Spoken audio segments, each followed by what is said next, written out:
샬롬 할렐루야. 누가복음 8장 43에서 48절입니다. 이에 12해를 혈루증으로 앓는 중에 아무에게도 고침을 받지 못하던 여자가 예수의 뒤로 와서 그의 옷가에 손을 대니 혈루증이 즉시 그쳤더라. 예수께서 이르시되 내게 손을 댄 자가 누구냐 하시니 아니라 다 아니라 할 때에 베드로가 이르되 주여 무리가 밀려들어 미나이다. 예수께서 이르시되 내게 손을 댄 자가 있도다. 이는 내게서 능력이 나간 줄 알미로다 하신대 여자가 스스로 숨기지 못할 줄 알고 떨며 나와 엎드려 그 손댄 이유와 곧 나은 것을 모든 사람 앞에서 말하니 예수께서 이르시되 딸아 네 믿음이 너를 구원하였으니 평안히 가라 하시더라. 아멘. 히브리서 11장 6절. 믿음이 없이는 하나님을 기쁘시게 하지 못하나니 하나님께 나아가는 자는 반드시 그가 계신 것과 또한 그가 자기를 찾는 자들에게 상 주시는 이심을 믿어야 할지니라. 아멘. 룻기 1장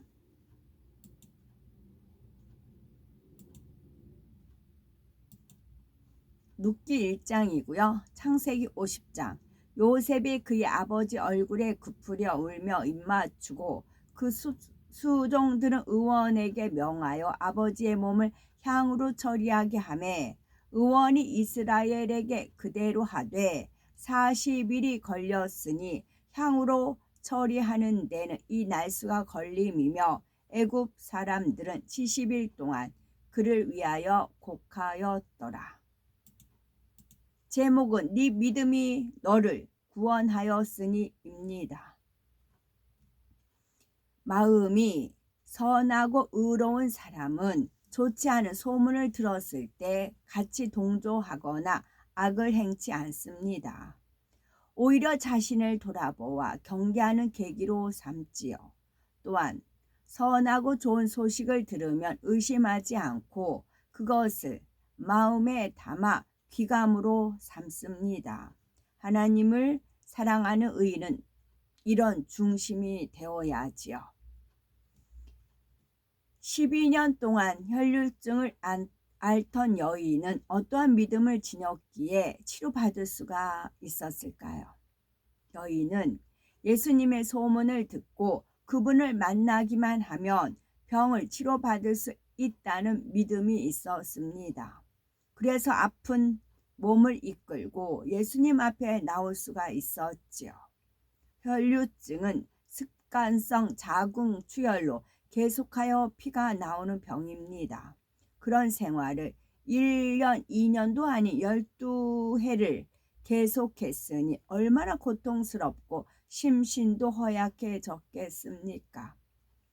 이 의원 저 의원을 찾아다니며 좋다는 약은 다 써보았지만 돈만 허비하고 병은 더 중해졌지요. 오랜 병으로 주위 사람들에게조차 외면당하며 살았을 것입니다. 여인은 세상을 원망하며 탄식과 고통 가운데 좌절할 수 있는 상황이었지만 끝까지 인생을 포기하지 않았습니다. 그러던 어느 날 여인은 예수님에 대한 소문을 듣고 마음의 희망이 샘솟게 되었지요.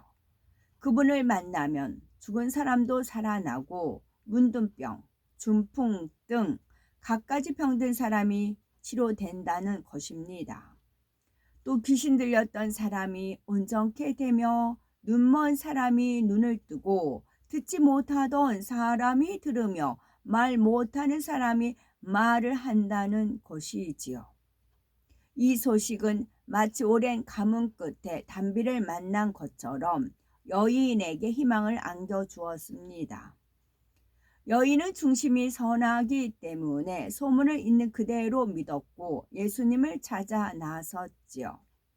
마침내 예수님이 계신 곳에 도착했지만 소문을 듣고 찾아온 사람, 말씀을 사모하여 모여든 사람, 치료받고자 온 사람 등 어찌나 애워싼 무리가 많던지 예수님은 보이지도 않았습니다. 여인은 사람들을 해치고 예수님 가까이 다가갔지요. 예수님의 능력을 사모했기 때문입니다. 저분의 옷자락만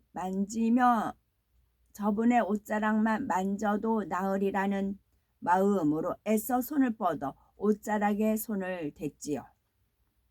그 순간 혈루 근원이 마르고 정상으로 회복되었습니다. 여인은 마음이 선하고 의로웠기 때문에 예수님의 소문을 믿고 그 앞에 나아왔고 옷자락만 만지고도 나을 수가 있었지요. 참으로 비참하게 살아온 여인은 믿음으로 새 삶을 찾을 수가 있었습니다.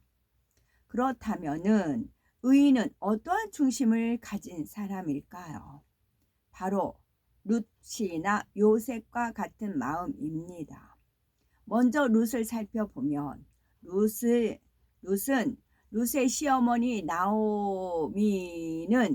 룻의 시어머니 나오미는 남편을 따라 두 아들과 함께 기근이 든 유다 베들레헴에서 모압 지방으로 이주하였습니다. 그런데 얼마 지나지 않아 남편 엘리멜렉이 세상을 떠나고 말지요. 이후에는 두 아들 역시 죽고 맙니다. 나오미는 과부가 된 두 며느리를 데리고 다시 베들레헴으로 돌아오다가 며느리들에게 친정으로 돌아가라고 하죠. 홀로 된 며느리들이 불쌍하여 새 출발하라고 한 것입니다. 이에 큰 며느리 오르반 울면서 나오미 곁을 떠나지요. 하지만 둘째 며느리 룻은 죽는 일 외에는 결코 시어머니를 떠나지 않겠다 고백하고 홀로 된 시어머니 나오미를 끝까지 붙쫓으며 봉양하였습니다. 이처럼 변함없이 자녀된 도리를 다한 룻은 성읍의 유력자인 보아스의 아내가 되었고 다윗의 증조모로서 예수님의 계보에 오르는 복을 받았습니다. 그렇다면 룻에게서 무엇을 깨우칠 수가 있을까요? 어떤 유익이 돌아오지 않는다 해도 선한 도리를 쫓는 그 자체를 기쁘게 여길 수 있어야 한다는 것입니다. 룻은 중심이 의롭기 때문에 자신의 유익을 굳지 않고 선을 행하며 하나님께 영광 돌리는 삶을 살았지요. 하나님께서는 룻의 그러한 중심을 기뻐하여 축복하신 것입니다. 이처럼 자신의 유익을 쫓지 않고 큰 손해를 본다 해도 선한 길을 택하는 믿음의 사람은 하나님의 사랑과 축복을 받아 영광 돌려 나갑니다. 다음으로 요셉은 아버지 야곱의 지극한 사랑을 받다가 이복 형들의 시기로 애굽의 노예로 팔려갔지요. 하지만 하나님의 섭리 가운데 13년 만에 애굽 총리가 되었습니다. 그리고 가나안 땅에 기근이 들어서 양식이 없어서 어려움을 겪을 때 아버지와 형들을 애굽으로 인도하여 풍족한 삶을 누리게 하였죠. 이복 형들은 아버지 야곱이 죽자 요셉이 혹여 보복은 하지 않을까 두려워했습니다. 예전에 그에게 행한 죄 때문이었지요. 형들은 용서를 구하고 요셉 앞에 엎드려 우리는 당신의 종이니다 라고 고백하지요. 이에 요셉은 두려워 마소서 내가 하나님을 대신하리이까 당신들은 나를 해하려 하였으나 하나님은 그것을 선으로 바꾸사 오늘과 같이 만민의 생명을 구원하게 하시려 하셨나니 당신들은 두려워 마소서 내가 당신들과 당신들의 자녀를 기르리다 하며 형들을 위로하였습니다. 만일 나라면, 만일 우리는 똑같은 상황에 처했다면, 만약 우리가 똑같은 상황에 처했다면 요셉처럼 행할 수가 있겠는지요. 요셉은 마음이 선했기 때문에 악을 악으로 갚는 것은 생각하지도 못했습니다. 하지만 형들은 자신들이 악하니 요셉에게도 그런 마음이 있지 않을까 판단하고 두려웠던 것입니다. 이것이 선인과 악인의 마음 씀씀이가 다르다는 것이죠. 요셉의 형들이 선하고 의로웠다면 그러한 악행을 저지르지도 않았겠지만 설령 실수로 범죄했다 해도 겸허히 아우 앞에 무릎을 꿇고 죄의 대가를 달게 받으려고 했을 것입니다. 그러나 회개할 마음이 없었기 때문에 혹시 나를 해하지는 않을까 하는 두려움이 앞섰던 것입니다. 의인은 어떻게 믿음으로 살아가야 되는 건가요? 의로운 마음과 중심을 지닌 사람은 어떻게 믿음으로 살아갈까요? 12년 동안 혈루증으로 고통받았던 여인은 주변 사람들에게서 버림받을 수밖에 없는 상태였습니다. 당시 사회에서는 혈루증이 있으면 부정하게 여기고 접촉조차 피했지요. 따라서 여인은 누구 앞에 나서거나 감히 얼굴을 대하고 말하기조차 민망했을 것입니다. 더구나 하나님의 아들로서 육신을 입고 이 땅에 오신 예수님은 참으로 존귀한 분이니 그분 앞에 서는 것은 더욱 쉽지 않은 일이지요. 그러나 그녀에게는 그분의 옷자락에만 손을 대어도 낫겠다는 믿음이 있었기에 나아갈 수가 있었습니다. 누구든지 이 여인처럼 자기를 낮추는 마음을 가지고 믿음으로 나아가면 무엇이든 응답을 받습니다. 배움이 부족하다든가 가난하다 못났다 하는 자기 나름대로의 이유로 하나님 앞에 구하기도 민망하다 생각할 수 있습니다. 그러나 자신의 부족함을 다 내려놓고 겸비한 자세로 하나님 앞에 믿음으로 구하면 응답 받을 수 있습니다.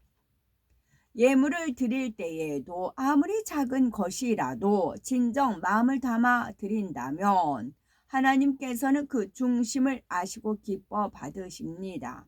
무슨 일이든지 마음 중심이 중요하지 부족해서 혹은 나약해서 못하는 것이 아닙니다. 믿음으로 행하는 그 자체가 귀하고 아름다운 것이지요. 혈루증 여인이 예수님의 옷자락만 만져도 나을 수 있다는 믿음으로 나가 치료받은 것처럼 우리도 그런 믿음을 소유하면 응답 받을 수 있습니다. 축복받을 만한 중심만 되면 하나님께서는 어디에 있든지 찾아내어 축복해 주시지요. 아무도 알아주지 않는 목동 다윗을 찾아내어 왕으로 삼으셨고 보잘것없고 아무 희망이 없는 루시였지만 그 중심이 선하고 의로우니 예수님의 계보에 오르는 축복을 받았습니다. 또 에스더처럼 피지배국의 사람이라 해도 일국의 왕으로 만들어 주셨죠. 하나님께서는 외모를 보지 않고 마음 중심을 감찰하시며 의로운 사람에게 넘치는 축복으로 역사하십니다. 그러므로 하나님 앞에 응답받을 수 있는 중심, 선하고 겸비한 중심을 이루어서 구하는 대로 응답받아야 되겠죠. 룻의 선을 알아보면요. 첫째는 자신에게는 아무런 유익이 되지 않으면 물론 자신을 희생해야 하는 것을 알면서도 도리를 쫓는 길을 선택했지요. 또 룻의 선은 억지로 도리를 쫓은 것이 아니라 성실과 진심으로 변함없이 행했습니다. 훗날 그의 자손을 통해서 다윗과 그리스도가 탄생하는 복을 받았고 천국에서도 존귀한 여인으로 영광스러운 자리에 이르렀습니다. 아멘.